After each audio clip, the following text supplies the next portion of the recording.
Hello guys, welcome to my channel life success पाठ्यक्रम। तो आज इस क्लास में हम 2017 सोशल साइंस लेवल 2 के क्वेश्चनों को हल करने वाले हैं, जो रीट की परीक्षा की दृष्टि से बहुत ही महत्वपूर्ण होंगे। तो चलो शुरू करते हैं। और शुरू करने से पहले हम आपको बता दें, अगर आपको यह क्लास अच्छी लगे तो इसे लाइक शेयर सब्सक्राइब करें और कमेंट करके बताएं कि ये क्लास कैसी रही। तो शुरू करते हैं। नंबर 1 है, पाठ्यचर्या के क्षेत्र में शामिल है। पाठ्यचर्या के क्षेत्र में शामिल है किसी विद्यालय की आंतरिक गतिविधियाँ, विद्यालय की बाहरी गतिविधियाँ, उपरोक्त दोनों या उपरोक्त में से कोई नहीं।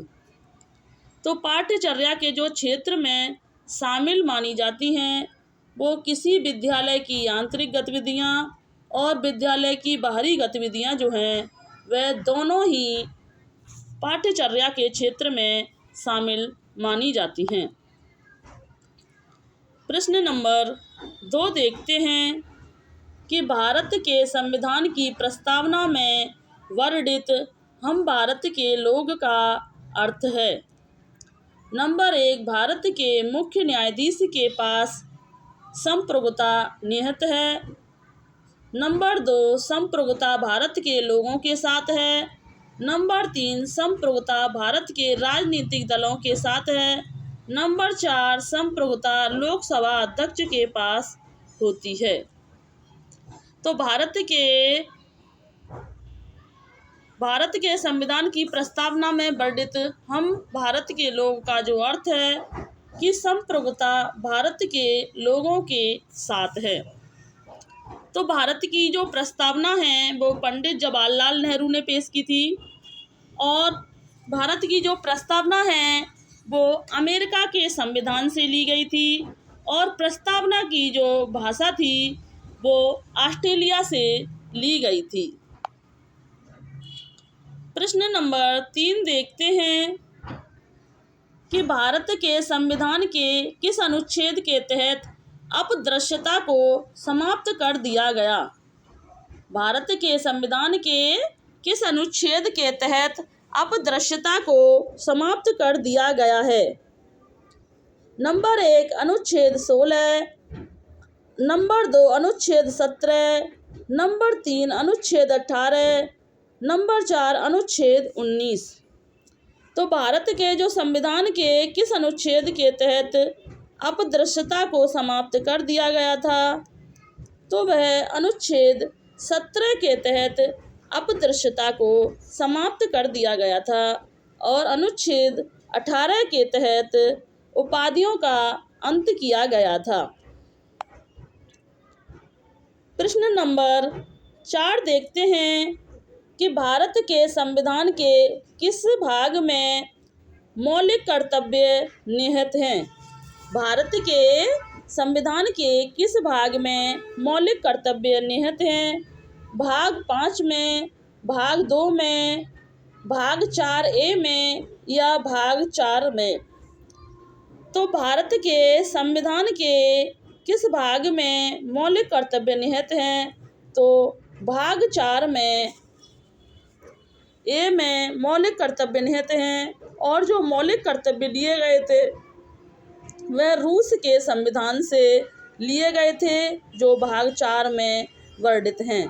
यह पहले 10 मौलिक कर्तव्य थे, बाद में इसमें एक और जोड़ करके वर्तमान में यह 11 मौलिक कर्तव्य माने जाते हैं। प्रश्न नंबर 5 देखते हैं कि भारत के संविधान का अनुच्छेद 25 संबंधित है। भारत के संविधान का जो अनुच्छेद 25 संबंधित है। नंबर 1, धर्म के स्वतंत्र पेशे, आचरण और प्रचार की अंतरात्मा की स्वतंत्रता। नंबर 2, धर्म, नस्ल, जाति, भाषा या इनमें से किसी के आधार पर कोई भेदभाव नहीं किया जाएगा। नंबर 3, शिक्षा का अधिकार। नंबर 4, अल्पसंख्यक संस्थान। तो भारत के संविधान का जो अनुच्छेद 25 जो है वो संबंधित है धर्म की स्वतंत्र पेशे, आचरण और प्रचार की अंतरात्मा की स्वतंत्रता से संबंधित माना जाता है। प्रश्न नंबर 6 देखते हैं कि निम्नलिखित में से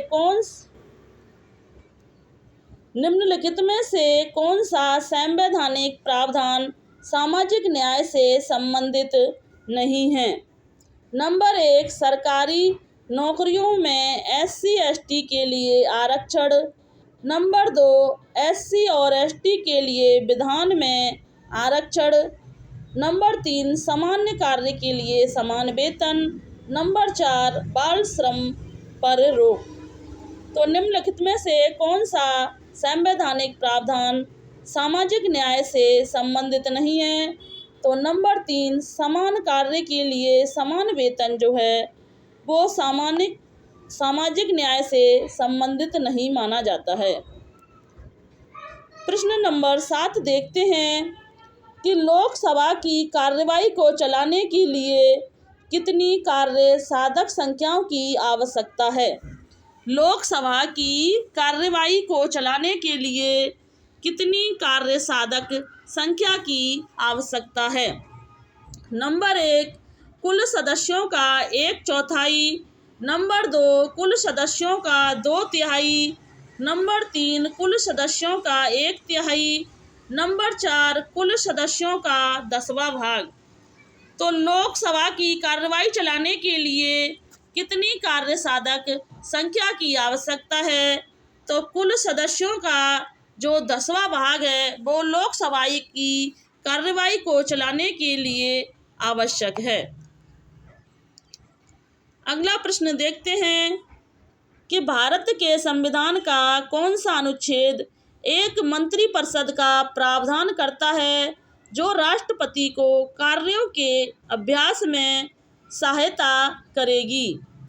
नंबर 1, अनुच्छेद 34। नंबर 2, अनुच्छेद 74। नंबर 2, अनुच्छेद 78। नंबर 3, अनुच्छेद 79। नंबर 4, अनुच्छेद 80। तो भारत के संविधान का कौन सा अनुच्छेद एक मंत्रिपरिषद का प्रावधान करता है जो राष्ट्रपति को कार्य के अभ्यास में सहायता करेगा। तो अनुच्छेद 74 जो है वो मंत्रिपरिषद का प्रावधान करता है।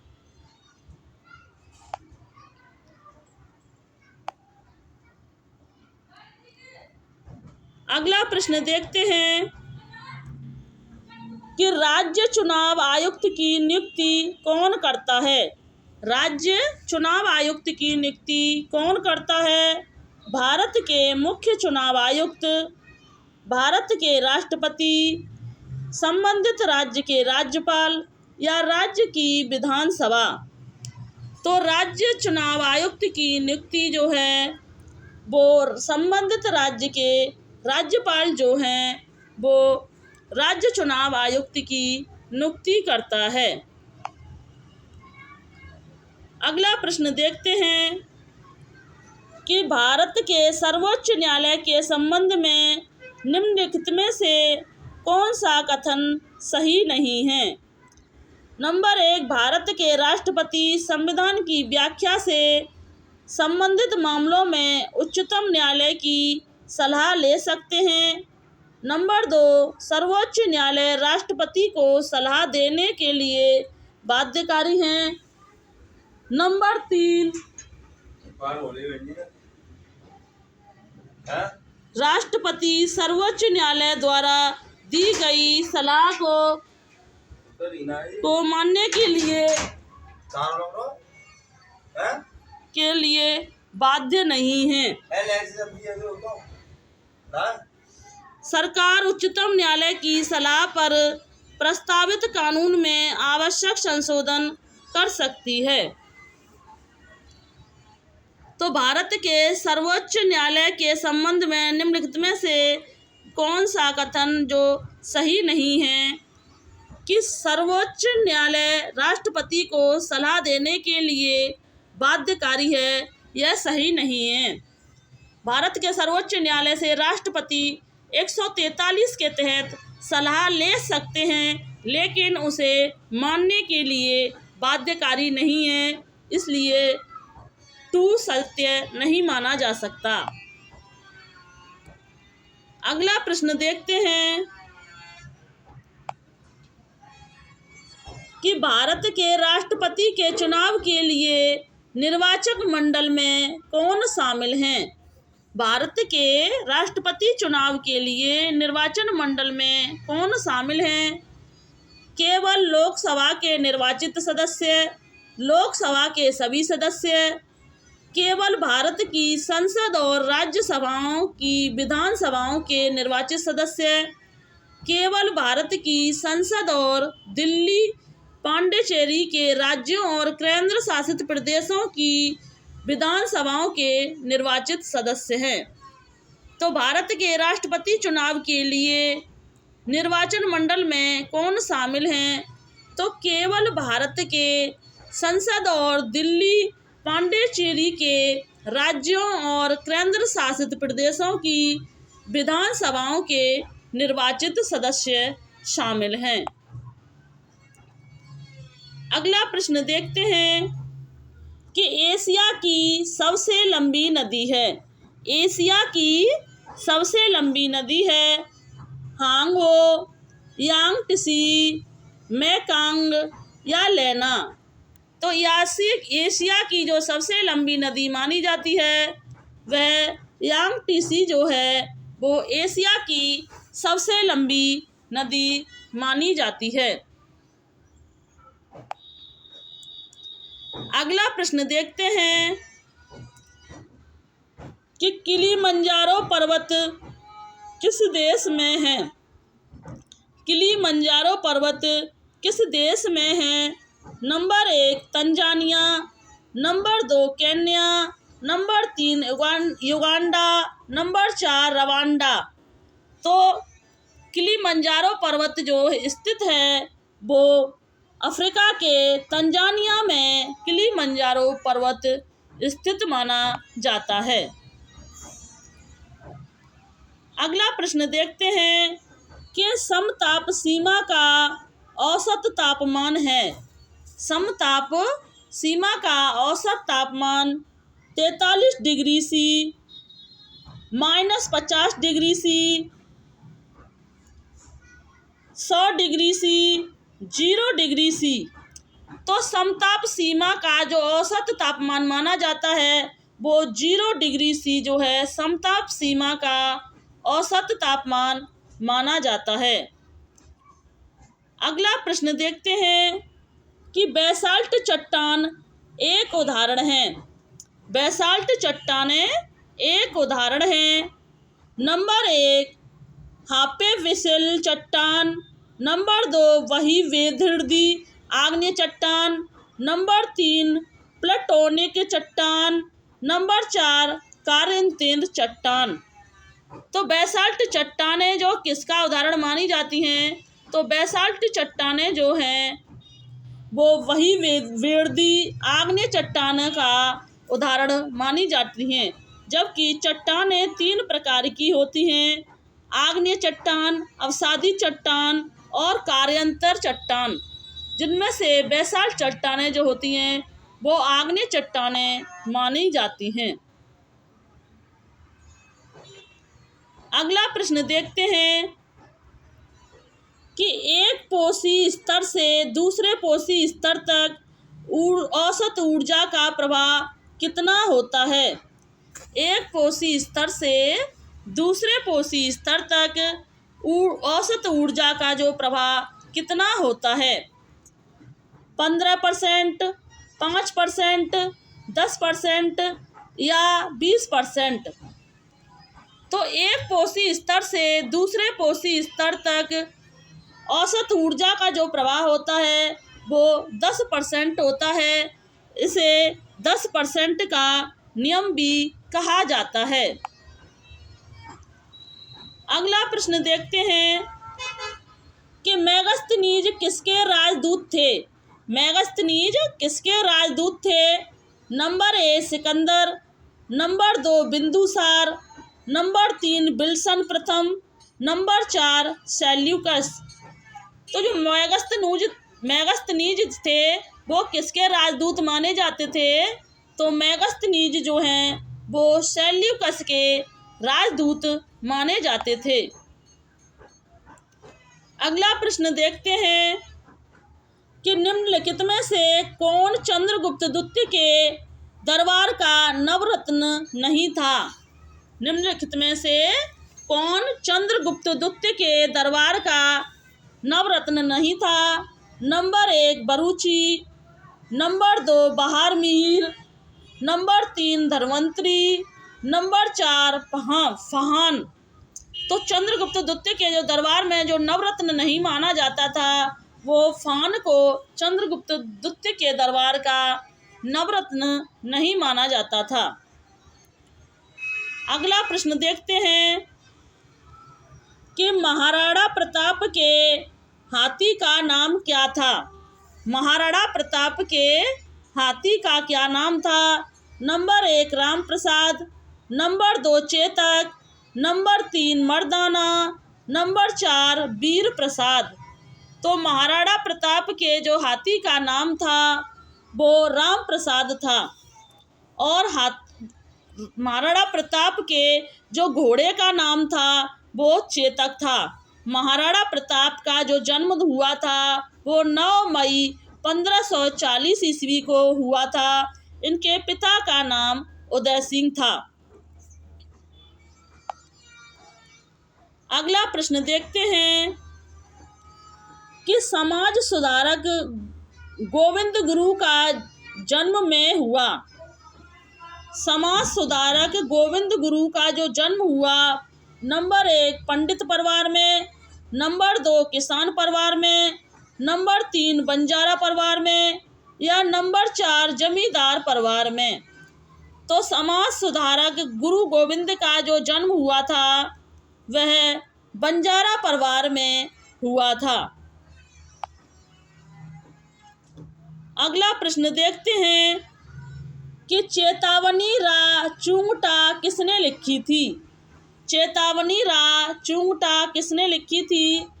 नंबर 1 प्रताप सिंह बाराहट ने, नंबर 2 जोरावट सिंह बाराहट ने, नंबर 3 राव गोपाल बाराहट सिंह ने, नंबर 4 केसरी सिंह बाराहट ने। तो चेतावनी रा चुंगटा जो रचना लिखी थी वो केसरी सिंह बाराहट ने लिखी थी। अगला प्रश्न देखते हैं कि वीर विनायक दामोदर सावरकर की लंदन में उनकी उच्च शिक्षा के लिए छात्रवृत्ति की व्यवस्था किसने की थी? नंबर 1 श्यामजी कृष्ण वर्मा ने, नंबर 2 सुभाष चंद्र बोस ने, नंबर 3 रास बिहारी बोस ने, नंबर 4 मोहन सिंह ने। तो वीर विनायक दामोदर की लंदन में उनकी उच्च शिक्षा के लिए जो छात्रवृत्ति की व्यवस्था की थी वह श्यामजी कृष्ण वर्मा ने की थी। अगला प्रश्न देखते हैं कि मत्स्य जनपद की राजधानी क्या थी? मत्स्य जनपद की राजधानी क्या थी? Number 1 Champa, number 2 Viratnagar, number 3 Kushinagar, number 4 Gokulpura. तो मत्स्य जनपद की जो राजधानी मानी जाती है वह विराटनगर को मत्स्य जनपद की राजधानी माना जाता है। अगला प्रश्न देखते हैं पैगन राजवंश का आनंद मंदिर कहाँ स्थित है? पैगन राजवंश का आनंद मंदिर कहाँ स्थित है? Number 1 Pakistan, number 2 Bharat, number 3 Myanmar, number 4 चीन। तो पैगन राजवंश का जो आनंद मंदिर है वो मम्यार में स्थित माना जाता है।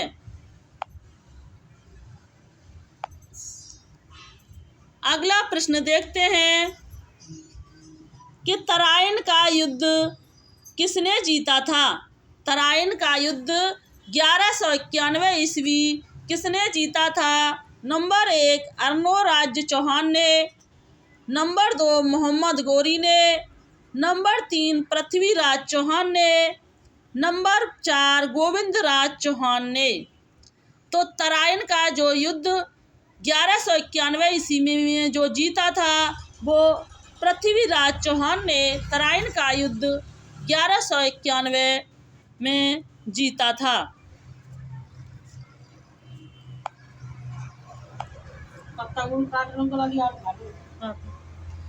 प्रश्न नंबर अगला देखते हैं कि राजस्थान का कौन सा नृत्य रूप 2010 में यूनेस्को की अमूर्त सांस्कृतिक विरासत सूची में शामिल हुआ। राजस्थान का कौन सा नृत्य रूप 2010 में यूनेस्को की अमूर्त सांस्कृतिक विरासत की सूची में शामिल हुआ। नंबर 1 गीदड़, नंबर 2 कालबेलिया, नंबर 3 भावई, नंबर 4 कच्ची घोड़ी। तो राजस्थान का जो 2010 में यूनेस्को की अमूर्त सांस्कृतिक विरासत की सूची में जो शामिल हुआ था वह कालबेलिया नृत्य को शामिल किया गया था। अगला प्रश्न देखते हैं कि संत मीराबाई के पति कौन थे। संत मीराबाई के पति कौन थे। Number 1 Bhojraj, number 2 Ratan Singh, number 3 Narpat Singh, number 4 संग्राम सिंह। तो संत मीराबाई के जो पति थे वो भोजराज जो थे वो मीराबाई जी के पति थे और मीराबाई जी के जो गुरु थे वो रैदास जी को मीराबाई जी का गुरु माना जाता है। मीराबाई जो थी एक संत भक्त मानी जाती हैं और इनकी जो भक्ति है वो माधुर्य भाव की मानी जाती है। अगला प्रश्न देखते हैं कि पेंटिंग स्कूल बानी थानी से संबंधित है।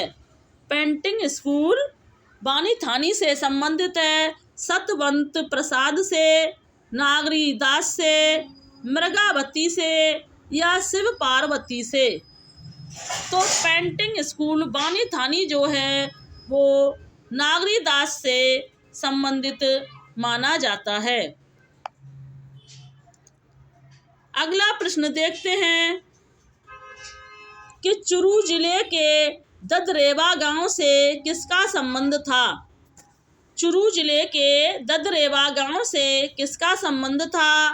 Number 1 Pabuji, number 2 Gogaji, number 3 हड़बूज जी, नंबर 4 देवनारायण जी। तो चुरू जिले के ददरेवा गांव से जो किसका संबंध माना जाता था तो गोगा जी का चुरू जिले के ददरेवा गांव से संबंध माना जाता था। गोगा जी को जहर पीर के नाम से भी जाना जाता है और यह राजस्थान के लोक देवता माने जाते हैं। अगला प्रश्न देखते हैं कि निम्नलिखित में से किसने खेजड़ली आंदोलन में अपने प्राणों की आहुति दे दी थी। नंबर 1 पद्मनी दी, नंबर 2 कर्मा देवी, नंबर 3 मीरा देवी, नंबर 4 अमृता देवी।